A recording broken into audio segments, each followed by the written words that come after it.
Nous continuons avec nos exemples de sous-espaces vectoriels et maintenant on arrive à un exemple très important. C'est une façon de fabriquer des sous-espaces vectoriels d'un espace vectoriel quelconque. Donc je donne la définition. Soit V un R-espace vectoriel. Première partie de la définition. Soit V1 jusqu'à Vt des éléments de V. Alors, une combinaison linéaire de ces vecteurs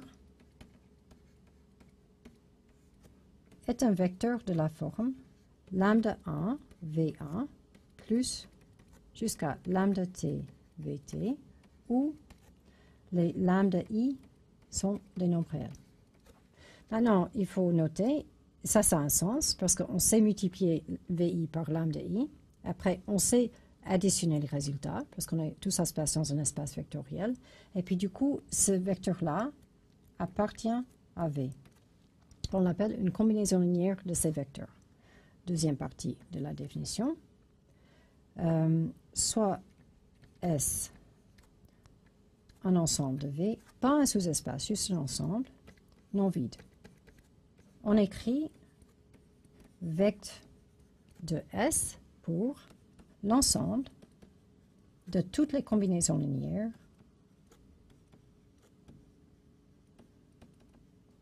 des vecteurs dans S.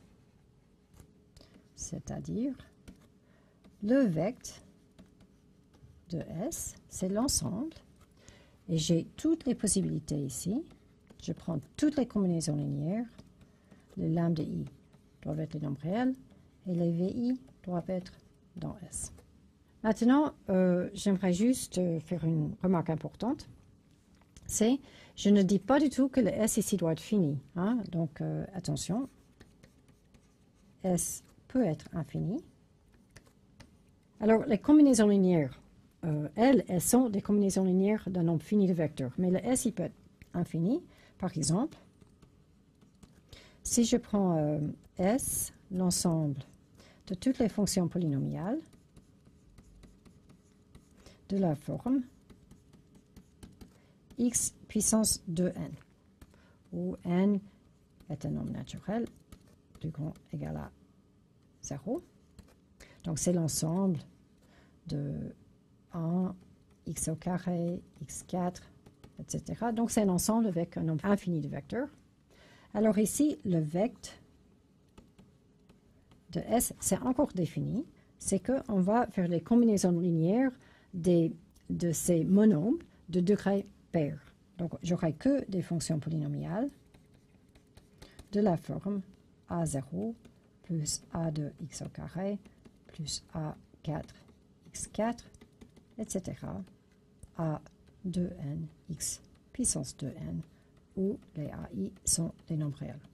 Donc le S, il peut quand même être infini, et puis ce truc vect de S est encore défini. Okay, donc ça, c'est une définition. Maintenant, j'aimerais montrer que ça, c'est bien un sous-espace vectoriel. Donc du coup, on peut en fabriquer une quantité de sous-espaces. Donc proposition, soit V un R-espace vectoriel, et S un ensemble de V non vide. Alors, le vect de S est un sous-espace vectoriel de V. Et puis je fais en même temps une définition, on l'appelle le sous-espace engendré par S. Comme c'est une définition, je vais souligner. La preuve n'est pas difficile. Donc on rappelle ce qu'il faut montrer. Il faut voir que le vect de S est non vide. Mais ça c'est OK car S est non vide.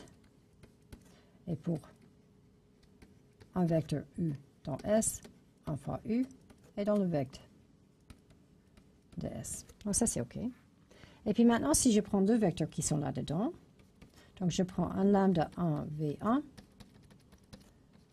lambda t Vt, et puis ensuite mu 1 W1, mu R WR, deux vecteurs dans le vect de S.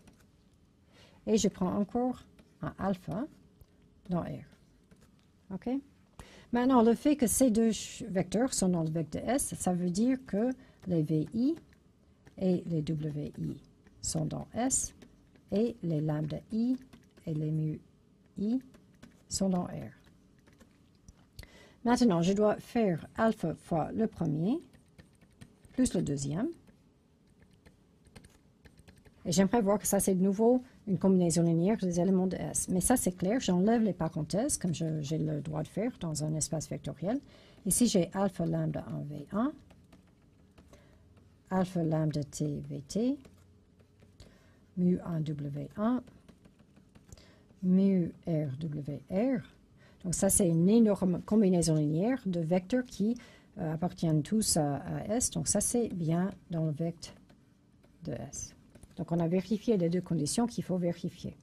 Ça, c'est OK. OK, maintenant, j'aimerais juste un peu combler un trou. J'ai dit dans la définition et dans cette proposition que j'ai un ensemble qui est non vide. Et en fait, par convention, on se permet quand même de parler du vecteur de l'ensemble vide. Et ça, on va dire que c'est juste le vecteur nul, hein, ou l'espace nul. Et puis cette convention, c'est bien, parce que cette convention est cohérente avec une définition alternative du sous-espace engendré par un ensemble S. Notamment, bon, moi j'ai défini ça d'être l'ensemble de toutes les combinaisons linéaires. Mais on pourrait aussi le définir comme ça. On se donne un ensemble S et on dit que le vecteur de S est l'intersection, la définition alternative notamment, l'intersection de tous les sous-espaces vectoriels de V qui contiennent S. Et puis à ce moment-là, si on fait une intersection de tous les sous-espaces qui contiennent un ensemble fixe, alors c'est clair que le vecteur nul est dans tous ces sous-espaces. Donc après, le vecteur, donc dans cette intersection, j'aurai quand même le vecteur nul. Okay? Donc on peut dire que ce n'est pas convention, mais c'est cohérent avec cette autre définition. Mais cette définition-là, ce n'est pas une définition constructive, ça ne nous donnerait pas une façon de construire le vecteur de S, mais on peut montrer que c'est la même chose. Maintenant, je veux juste terminer par un exemple.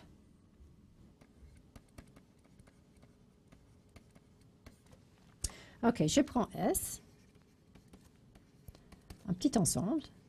Donc, je prends les vecteurs 1, 1, 0, 0, 1, 0 et 1, 0, 0. Donc, un ensemble de vecteurs dans R3. OK?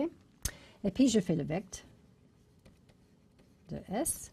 Par définition, c'est toutes les combinaisons linéaires. Donc, j'ai alpha fois 1, 1, 0, plus bêta fois 0, 1, 0, plus gamma fois 1, 0, 0, où alpha, bêta et gamma sont des nombres réels. OK. Donc, ça, c'est égal. Je les mets ensemble. Alpha plus gamma, bêta, 0, où alpha, bêta, gamma sont des nombres réels. OK. Et puis en fait, je prétends que ça, c'est la même chose à montrer que l'ensemble de tous les vecteurs A, B, 0, où A et B sont dans R. C'est une description un peu plus simple que celle-là. Bon, déjà, pour vous convaincre de ça, je vois bien que cet ensemble de vecteurs est inclus dans cet ensemble-là. Parce que la coordonnée, la troisième ici, c'est effectivement 0. Okay? Et puis pour voir que je peux écrire A, B, 0 comme une combinaison linéaire de ces vecteurs-là, ce n'est pas difficile. C'est 0 fois le premier, plus B fois le deuxième, plus A fois le troisième. Donc je redis, c'est égal à 0 fois le premier, plus B fois le deuxième, plus A fois le troisième. Okay? Donc ça, c'est bien dans le vecteur de S. Okay? Donc en fait, on voit que le vecteur de S, c'est aussi le vecteur d'un autre ensemble de vecteurs. Je n'avais pas besoin de ce premier vecteur, mais juste le deuxième et troisième. Okay? Donc on peut avoir une famille, comme ça, de vecteurs qui engendrent un espace vectoriel. mais on peut en avoir une autre famille. Donc, je vais justement poser cette terminologie.